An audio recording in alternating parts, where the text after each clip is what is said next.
మాకు న్యాయస్థానాల మీద గౌరవం ఉంది. ఇవాళ మీరు అరెస్ట్ చేశారు, కోర్టులో ప్రొడ్యూస్ చేశారు, కోర్టుకు మేము వెళ్తాం, జిల్లా కోర్టుకు వెళ్తాం. శాస్త్రంగా ఏం జైల్లో ఉన్నాడు కదా మా రామకృష్ణారెడ్డి గారు, బయటకు వస్తాడు కదా. 307లో బెయిల్స్ వస్తాయి. కాకపోతే ఇట్ మే టేక్ టైం. మమ్మల్ని ఏదో ఒక విధంగా ఇబ్బంది పెట్టాలి, కక్ష సాధించాలి. వరుసనే గెలుస్తున్నటువంటి రామకృష్ణారెడ్డి మీద కక్ష సాధించాలనే ఏకైక దురుద్దేశంతో ఈ కథ అంతా నడుస్తూ ఉన్నదనేది మా ఉద్దేశం, మా ఆవేదన అని మనం చేస్తున్నాం. నేను తీసుకెళ్ళానండి. మొన్న మా నాన్నగారు చెప్పాడు, ఒక ఫేక్ న్యూస్ ఫ్యాక్టరీ, ఫేక్ న్యూస్లన్నీ కూడా కలిసి ఆ ఫ్యాక్టరీలో రిలీజ్ చేస్తుంటారు. రామకృష్ణారెడ్డి గారిని అరెస్ట్ చేసి సొంత కారులో తీసుకెళ్లడం పట్ల విమర్శలు వచ్చాయంట.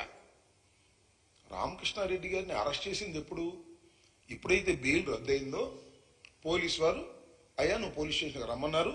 గౌరవంగా మా రామకృష్ణారెడ్డి గారు తన సొంత కారులో పోలీస్ స్టేషన్కి వెళ్ళారు. వెళ్ళిన తర్వాత అరెస్ట్ చూపిస్తారు. అరెస్ట్ చేసి తీసుకెళ్ళలేదు, అరెస్ట్ చూపిస్తారు. అప్పుడు అరెస్ట్ చూపించి ఆ తర్వాత ఆయన్ని మాచర్ల కోర్టుకు తీసుకువెళ్లారు.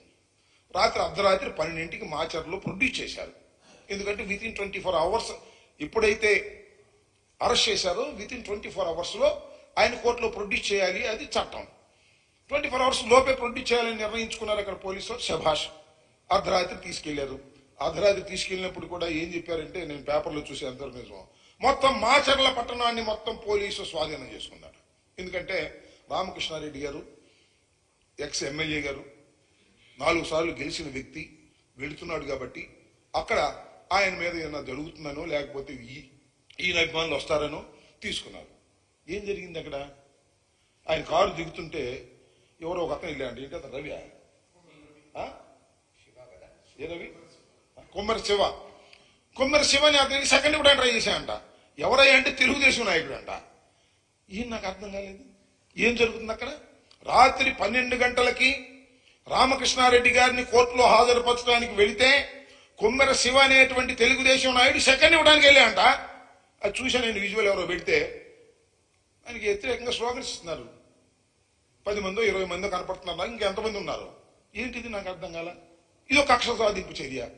అరెస్ట్ చేశారు, ప్రొడ్యూస్ చేశారు, నెల్లూరు జైలుకి పంపించారు. This the routine course, we will face it. తప్పనిసరిగా తెలుగుదేశం ప్రభుత్వం వచ్చిన తర్వాత ఇలాంటి కష్టాలు మాకు ఉండవని మేము అనుకుంటామా? అనేక ఫాల్స్ కేసులు పెడతారు. ఇది మొదలు కాదు, ఇంకా పెడతారు, మాకు తెలుసు. ఇంకా పెట్టి మమ్మల్ని వేధించడానికి ప్రయత్నం చేస్తారు. మరింతగా రాటు తేలుతాం, దానిలో ఏ విధమైన సందేహం లేదు. మరింతగా రాటు తేలుతాం, లీగల్ గా ఫైట్ చేస్తాం, ఎంత దూరమైనా వెళ్తామనే విషయాన్ని కూడా ఈ సందర్భంగా నేను చెప్పదలుచుకున్నా. ఇలా ఫాల్స్ న్యూస్ రాసి వ్యక్తిగతంగా వ్యక్తిత్వ హననానికి దారి తీసేటటువంటి ప్రయత్నాలు మీరు చేస్తున్నారు. ఇది సరైనటువంటి విధానం కాదు అనేది చాలా స్పష్టంగా ఇవాళ మేము చెప్పదలుచుకున్నాం. పిన్నెల రామకృష్ణారెడ్డి గారు అరెస్ట్ అయ్యారు. చట్ట ప్రకారంగా దానికి కావాల్సినటువంటి అన్ని విషయాలను కూడా మేము జాగ్రత్తగా తీసుకుని ముందుకు వెళతామనేది కూడా ఈ సందర్భంగా మనం ఇచ్చాం. అంతకుముందు కూడా పిన్నెల రామకృష్ణారెడ్డి గారి భార్య మీద దాడి చేశారు. వరుసనే దాడులు చేసి ఏదో ఒక విధంగా భయకంపితులను చేయాలనేటువంటి దురుద్దేశంతో ఈ కార్యక్రమాలన్నీ చేస్తున్నాం. ఇలాంటి తప్పుడు కేసులు పెట్టడాన్ని మేము తీవ్రంగా ఖండిస్తున్నామని కూడా ఈ సందర్భంగా మనవి చేస్తున్నాను.